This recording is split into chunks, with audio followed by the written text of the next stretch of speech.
Hello mga kabrikatan, nandito ako sa labas ngayon at alam ba ninyo mga kabrikatan, ito pala, may sasabihin ako sa inyo mga kabrikatan, ito pala ay pilipil mga kabrikatan, ay pilipil na kahoy mga kabrikatan.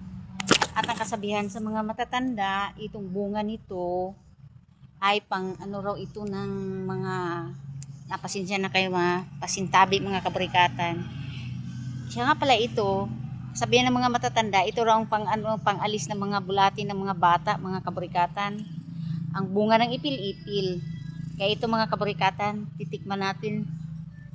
Kasi baka may mga bulati pa tayong maliliit.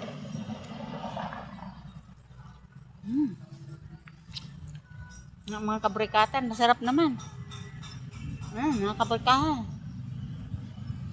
Kasi sabi ng mga matatanda, kaya sinishare ko lang din sa inyo mga kabrikatan. Kaya nga mga kabrikatan, happy Sunday to all mga kabrikatan. Dito ako sa Kadamuhan mga kabrikatan, kumakain ng ipil-ipil.